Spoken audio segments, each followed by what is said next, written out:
It was a brilliant, brilliant moment, I have to say. Arsenal didn't deserve to lose today, but at the end, they could have lost. Were you waiting for the buzzer to go on the watch? I was, because it's one of those ones where you don't know whether it's gone over the line or not. Kanate, has he got enough on it? It was an awkward one for him where it was in between his foot and his head, so he goes with his midriff, and it was just a sensational game, I have to say. You know, it was in different parts, wasn't it? The first part of the game, Arsenal were absolutely breathtaking. Liverpool, we know, have been in poor form, but take nothing away from Arsenal. I said after half an hour, you know, I played against Liverpool teams that were mid-table at times, or certainly 7th or 8th in the league, and come here, and we've never played as well as that. That was a brilliant first half an hour from Arsenal. Some of the football from Martinelli, from Jesus was brilliant, and I thought the game could have been dead. It really could, because I think Arsenal could have gone and scored a third, but it's Anfield.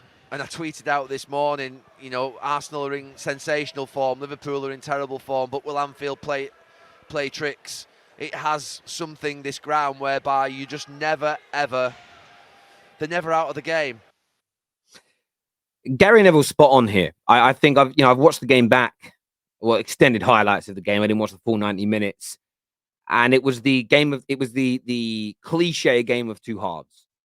I think Gary's being very, very fair here in relation to Arsenal. Brilliant in that opening 30, 35 minutes. They gave Liverpool some life at the end of half-time, before half-time. I think the Xhaka part played a role, but some poor defending at the far post, really. They clear that opportunity and chance and don't concede, and I don't think the second half goes the way it did. That goal is what gave Liverpool life, and I'm going to credit Liverpool here for their performance as well. Let's take a listen to some more of what Gary Neville had to say here. It should play in a second. Look, I'd be interested to see what Mikel Arteta says. I think he'll be proud of his players. I'd be proud of them if they played like they did in this first half. And it's interesting to hear Gary Neville say that Arteta should be proud. I've seen some gooners fuming, angry, losing their heads. I've seen others that have said they're proud of the performance. This is a good point away from home. Gary Neville kind of echoing that here. But I think he'll also have part of himself going back thinking, we've got a hell of a 5 or 6 weeks to contend with, because they go to City, they go to West Ham, they go to Newcastle, they've got Chelsea at home. They're all difficult games, as have City got difficult games as well. Gary's right, but I don't think Mikel Arteta can think like that. Gary's right in terms of they've got some really hard games. But I think if Arsenal start thinking, oh my God, look at the next 5 to 6 weeks, it's hell. If they view the title race as hell, panic, worry, concern, they'll lose.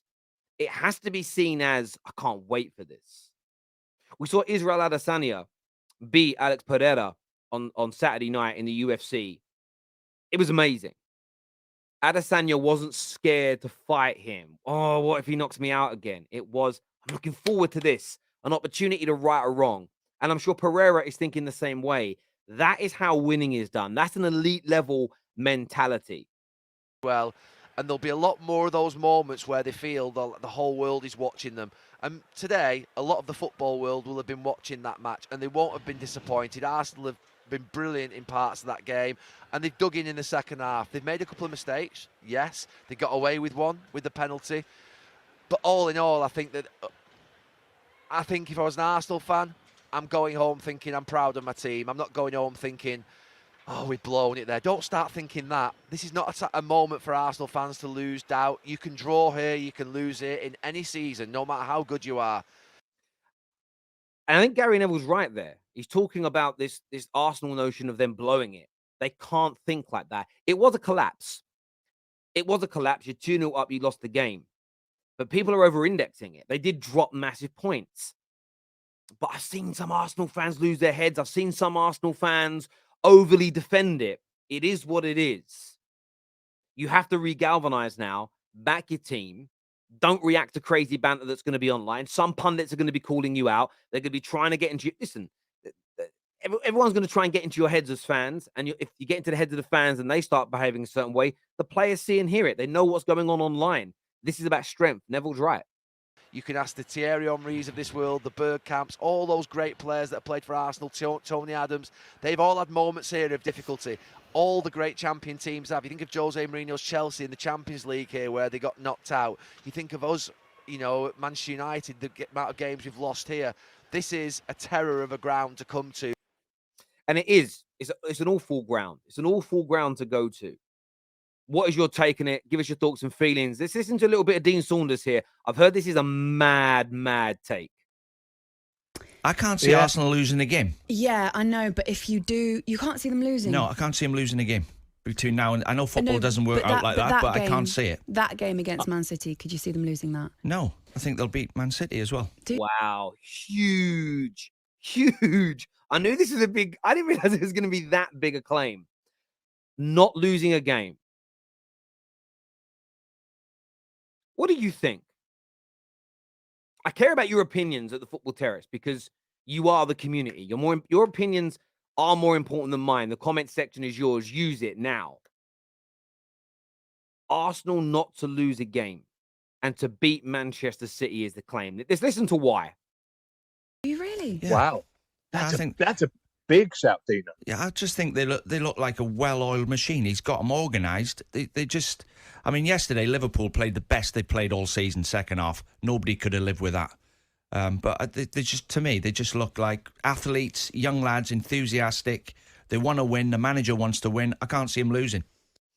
It's a huge claim by him there. It really is a huge claim. I want to check something.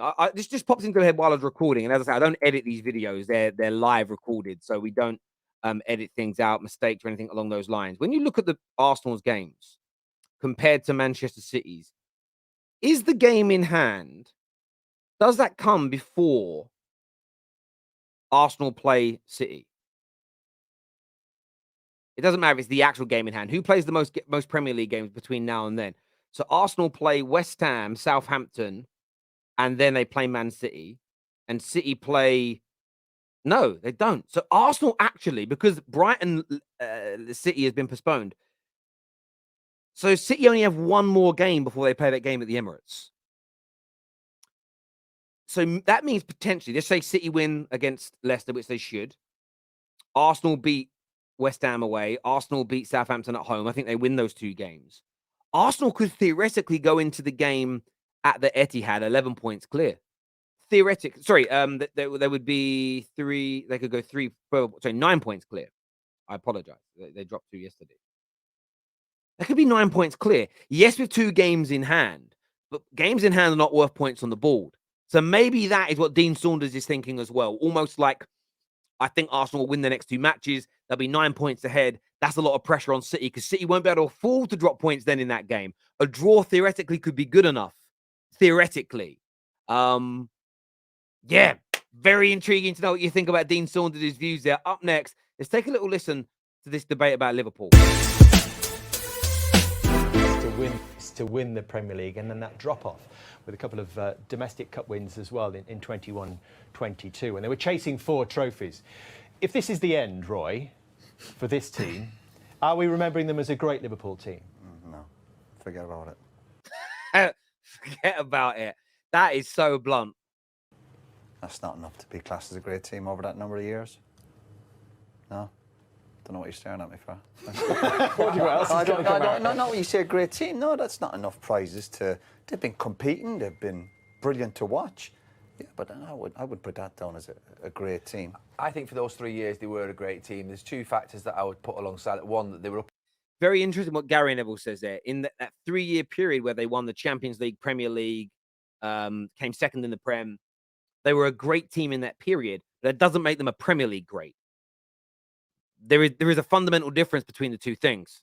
Against a City team which has just got 100 points. I mean, we We didn't get 100 points. To be fair, they got 90 late 90s points. It's outrageous they didn't win the league with that number of points. It's absolutely ridiculous. So I do think for 3 years they achieved a level of where they were getting to the Champions League final. They won the league. They got 3 Champions League finals in that time. No, but sorry, they won the Champions League and they got to other finals. I do think in that 3-year period they were a great side because you don't do that, I think, unless you did. But the reason I don't think they won the trophies that Roy's talking about is because of Manchester City.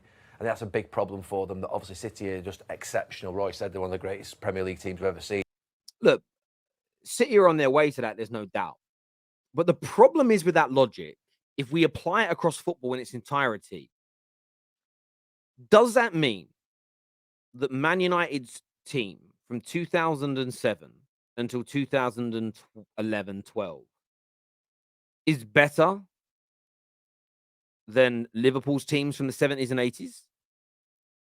Is their Champions League run as good? Now, that team in the 70s and 80s won the 4 Champions Leagues. But the only reason Man United between 2008 essentially and 2011 didn't win 3 is because of the greatest club team of all time, Barcelona.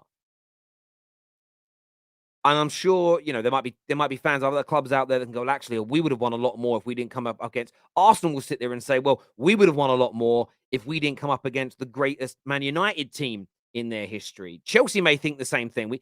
Arsenal and Chelsea went up against 2 of Man United's greatest ever teams, 2 of the greatest teams in football history.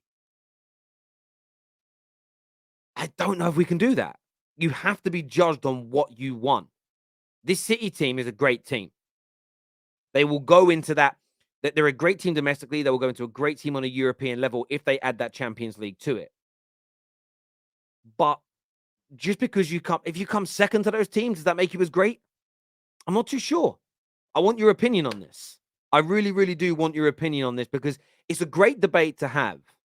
But listen, I'm all for it if everybody agrees that Liverpool should be considered one, because that means Man United theoretically have more than 3 Champions Leagues because we lost 2 finals to the greatest club team of all time. So we'll start saying we've got 5 then, or they should be recognized as 5 even though we don't have them. Is that the route we're going down? Let me know. Listen, viewers, hit the like and the share button. Subscribe to the Football Terrace. We'll see you on the Top 6 show later today. Scan that QR code. Get ready to download it on Spotify. Take care. Goodbye. God bless. And I'll see you all again soon. Peace.